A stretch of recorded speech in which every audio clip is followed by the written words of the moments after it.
드디어 꿈의 여행지 플로리다 영상을 완성했습니다. 안녕하세요, CNTV입니다. 우선 플로리다주 연간 방문객이요 1억 3천만 명, 미국 내에서 1위고요. 캐나다 밴프 국립공원이 연간 600만 명이니까 이에 비하면 22배나 더 많습니다. 그리고 캐나다 미국인들의 은퇴지로서 인기 있고요. 특히 추운 겨울에 여행지로 캐나다인들에게 인기 있는 곳이죠. 플로리다는 볼거리가 너무 많아서 올랜도, 마이애미, 그리고 디즈니월드 3편으로 영상을 나누었어요. 디즈니월드는 전 세계 디즈니 공원 중에 최대 규모이고요. 애니멀 킹덤을 포함해 4개의 디즈니 테마파크, 그리고 2개의 대형 워터파크, 그리고 엔터테인먼트 센터인 디즈니 스프링스까지 있고요. 여기에 유니버설 스튜디오까지 모두 돌아보려면 일주일도 부족하죠.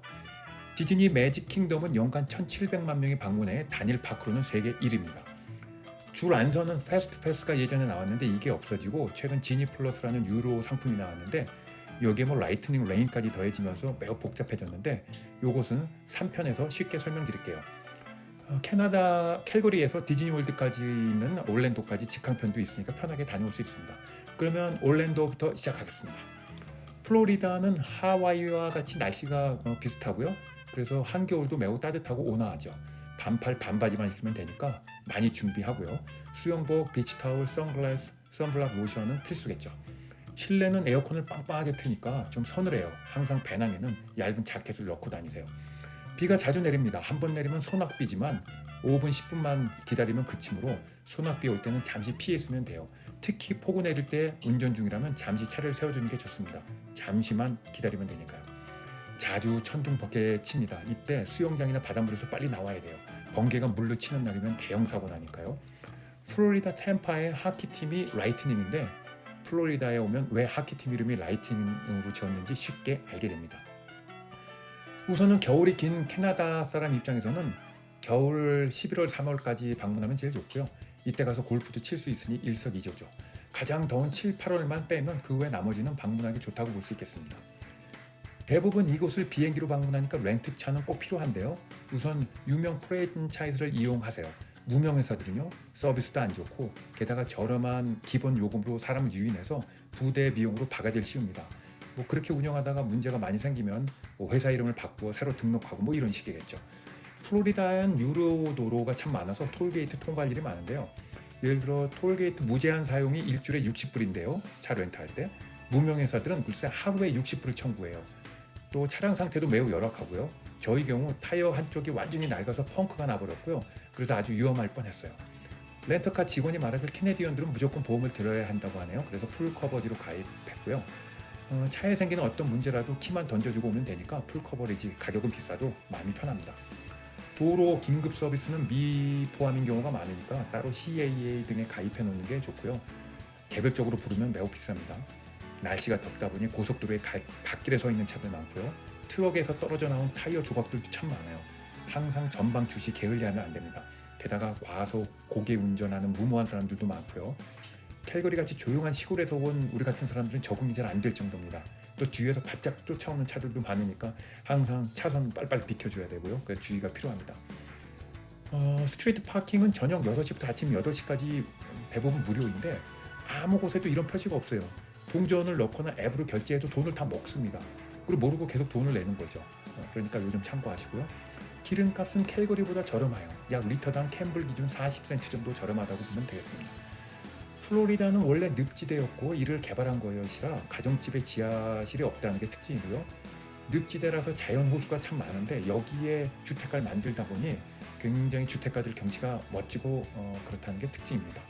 그럼 지금부터 올랜도 시내 주요 관광 코스 소개할게요. 이곳은 올랜도 필수 코스죠. 악어 정말 실컷 봅니다. 여기에 거북이, 뱀, 타조, 앵무새, 부엉이, 염소 등등 동물들 정말 많아요. 자녀들 학습 효과에도 좋습니다. 볼거리가 많아서 최소한 6시간 정도는 체류하는 게 좋고요. 동물 쇼들이 수시로 열리므로 시간표 보고 잘 맞추어 다니도록 하세요. 동물들에게 먹이 줄 수도 있고요. 특히 새장 안에 들어가서 새들에게 먹이 주는 것도 굉장히 특별한 경험입니다. 물론 먹이들은 다 돈 주고 사야 합니다. 해당 사이트들은 설명란에 달아둘게요. 중세 시대 기사와 말들이 등장하는 영국인데 꽤 훌륭하고 재미있어요. 등장 인물들은 6개 팀으로 나뉘고요. 관객들도 여기에 맞추어 팀을 나누어 서로 응원하게 만들어주고 더욱 신납니다. 건물과 주변은 중세시대 민속촌처럼 꾸며져 있어요. 그래서 사진 찍기도 좋고요. 실내는 에어컨으로 좀 추우니까 자켓은 필수입니다. 음식도 나오는데요. 터키 다리 하나가 너무 커서 혼자 다 못 먹어요. 포장 박스도 주니까 뭐 억지로 다 먹지 말고 남겨서 챙겨오세요. 중세시대는 포크 세트가 없었던 시절이므로 그 시대로 다시 돌아갔다고 해서 포크, 나이프 이런 거 안 주고 손으로 먹게 해요. 물론 뭐 물티슈, 냅킨 충분히 주니까 잘 씻고 편하게 손으로 먹으면 됩니다.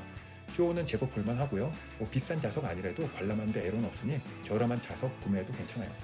공연 끝나고 출연진들과 기념 촬영하는 시간도 있으니 꼭 멋진 사진 남기세요.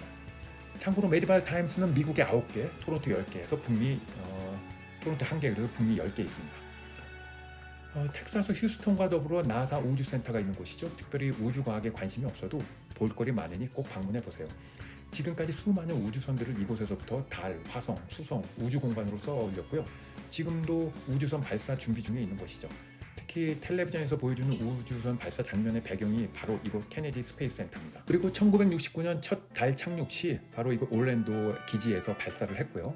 또 모든 통신은 휴스턴 우주센터에서 이루어진 역사적인 장소들입니다. 비지터 컴플렉스에서는요, 실제 크기의 우주선 등 여러 가지 볼거리들이 있고 아이들 교육에 매우 유익한 곳입니다. 물놀이 공원이고요. 61m 길이의 미끄럼틀은 세계적으로 유명하죠. 여기도 물놀이 공원이고 3,000여 평의 대형 파도 풀장이 유명합니다. 개척시대 서부의 이미지로 재현된 거대한 쇼핑몰이에요. 개척시대 철도역을 비롯해 처치 스트리트 좌우로 댄스홀과 레스토랑들이 늘어서 있죠. 미국적인 음악 연주와 춤을 밤늦게까지 즐길 수 있는 자유롭고 낭만적인 분위기를 자랑합니다. 추억의 오락실과 골동품점을 비롯해서요, 이색적인 상점들과 음식점들이 즐비하며 길거리에서는 다양한 공연들이 계속됩니다. 세계 최대 해저공원으로 해양생물 전시관을 23개나 갖춘 테마파크로 매일 7가지 대형 쇼들이 펼쳐지죠. 샌디에고의 시월드를 가보았다면 여긴 생략해도 되겠죠. 윈터 헤이븐이라는 작은 동네를 세계적으로 유명한 열대 식물원으로 탄생시킨 곳인데요. 희귀한 꽃들의 정원을 감상하고 수상 스키쇼도 감상할 수 있고요.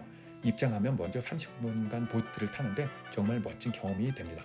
이외 여러 가지 쇼들이 펼쳐지고 올랜도에서는 꼭 방문해야 할 필수 코스입니다. 이 안에 레고랜드가 있으니까 어린 자녀가 있다면 여기도 가면 좋겠죠. 올랜도 북쪽에 위치한 50에이커 면적의 루 가든은요, 1961년 해리 루 씨 부부의 지원으로 만들어진 공원이에요. 40여 종의 꽃과 나무들이 자라고 있고요. 총 13곳으로 구분되어 잘 꾸며져 있습니다. 지도를 보고 하나씩 돌아보며 여행의 피로를 풀어보는 것도 좋겠죠. 정원 좋아하시는 분들에게는 추천합니다. 그럼 지금부터 올랜도 시 외곽 쪽으로 가볼까요? 대서양을 따라 길게 뻗은 백사장으로 젊은이들에게 특히 인기가 있는 곳이죠. 총 길이 36km 중에서 29km 길이의 해안선에는 자동차나 오토바이도 달릴 수 있는 미국의 몇 개 안 되는 해변가입니다. 1902년부터 1935년까지 이곳에서 열린 자동차 경주 대회에서 13개 이상의 속도 신기록이 나오면서 유명해졌죠. 버지니아주 제임스타운은 영국인들이 처음 정착한 곳인데요. 그렇지만 미국에서 가장 오래된 타운은 바로 이곳 세인트 오거스틴입니다. 1513년 금과 은을 찾아 스페인 함대가 이곳에 도착하면서 이곳의 역사가 시작되었죠. 스페인 사람 페드로 아빌레스 선장은요, 500명의 군인과 200명의 선원, 100명의 농부와 숙련공을 이끌고 1565년 9월 8일 오거스틴에 도착해 아메리카 내륙 최초의 마을을 꾸몄어요. 영국인들의 정착보다 358년 더 빠릅니다. 그래서 이곳에는 미국 최초의 은행, 최초의 병원, 최초의 학교 등이 다 여기 있습니다.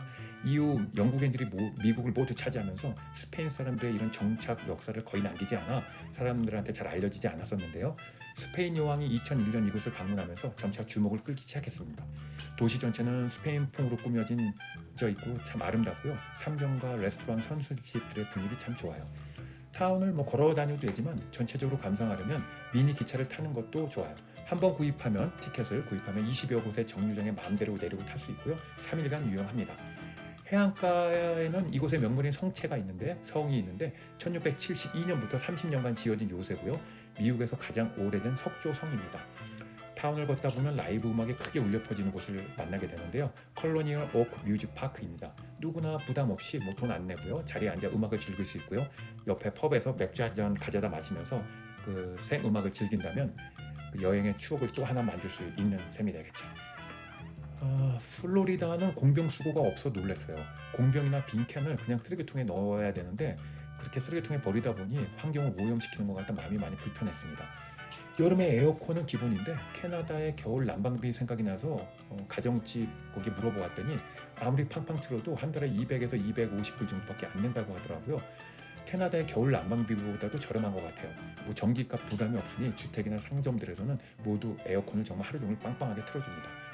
한인식품점 롯데마트가 규모가 매우 큽니다. 거의 H마트 수준으로 크고요. 북쪽에 위치해 있어 타운에서 일부러 가긴 좀 그렇고요. 데이토나 비치나 세인트 오거스틴 갈 때 들리면 좋을 것 같아요. 끝으로 복권 당첨 금액 보고 놀랐어요. 캐나다에서는 보통 뭐 4,500만 불이 평균이고요. 맥시멈 6천만 불이 법으로 규정이 되어 있는데 이거 플로리다 주 복권임에도 불구하고 당첨금이 4, 5억 불입니다. 와, 억소리 나죠? 환율까지 고려하면 캐나다 복권의 수십 배가 되는 셈이죠. 저와 같이 간 6명이, 저와 포함 6명이 여행 가서 복권을 단체로 같이 구입했는데요. 당첨되면 캔불로 캐나다 달러로 7억 불, 6명이 나눠 가지고도 1인당 1억 2천만 불이나 되는 셈인데요. 우리들은 당첨되면 당장 무엇부터 할까 하는 상상을 하며 수다를 떠느라 시간 가는 줄 몰랐어요. 그럼 2편 마이애미에서 만날게요. 감사합니다.